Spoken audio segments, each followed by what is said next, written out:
Afternoon,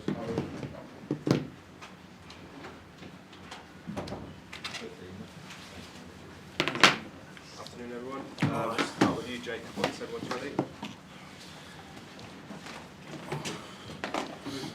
Did those last 15 minutes just show the spirit in your team today?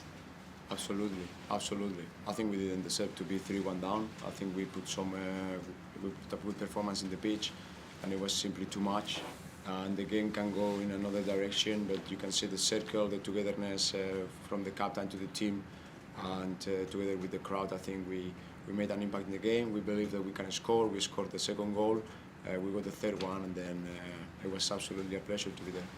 After Perisic's goal, it seemed like the team gathered in a huddle, like they have all done all season, in fairness. Do you know who said what was said, who organised it? Sorry? The team huddle after Perisic scored.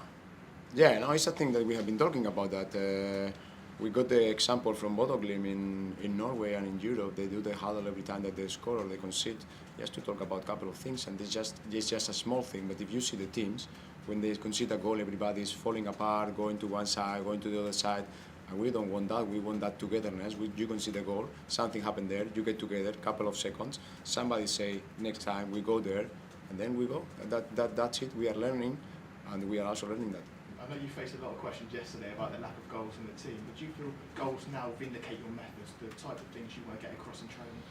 No, I have always kept a low profile on that. I say we are working in things, and today you saw first goal is a goal that is coming from the training ground. You see us set up today how we want to attack the spaces against Tottenham, how we want to create a lot of dilemmas for them. I think we did it, and the goal that Shea scores is just a goal that has been there, but we didn't unfortunately get it. So I think we are putting things together, and I expect more. And just finally, is there an update on Armel and Jan? They both came off injured in the first half. No, sorry, I didn't have the time. I was just with the doctor for a couple of seconds. The boys are in the hospital, they are checking them, so as soon as we have any news, I will let you know. Alfie?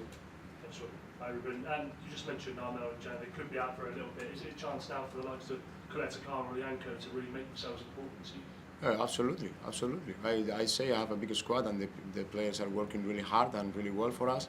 And I have no doubt to bring Mohamed Salisu, to bring him Ainsley Maitland-Niles in that position as we had him as an emergency solution. And of course, Duje and Lianco are players that we count with them.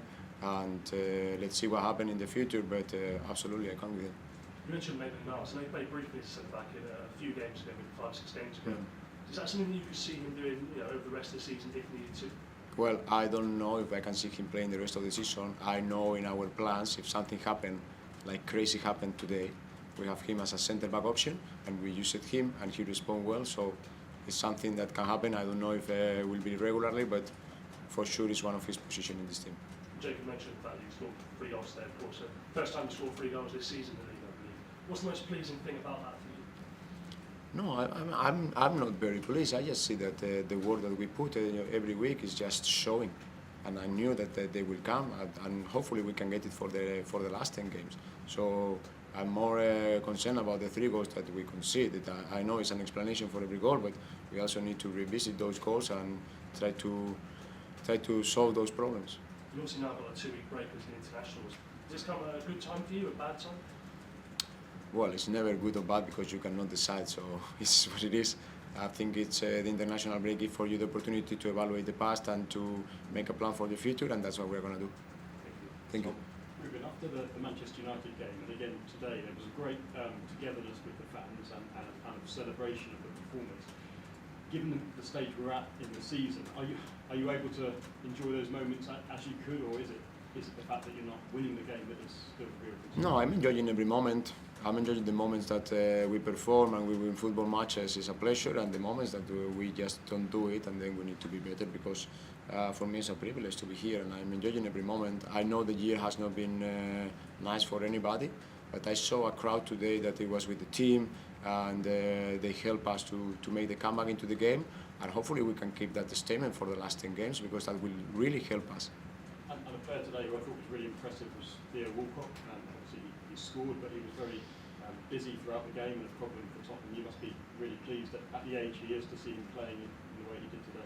Well, he's training really well. He's very important for the dressing room. His quality as a footballer, I have no question about it. You have a question about it. and I have no doubt to use him when I need to use him. So I cannot add more words about his performance or the person that he is. Thank you.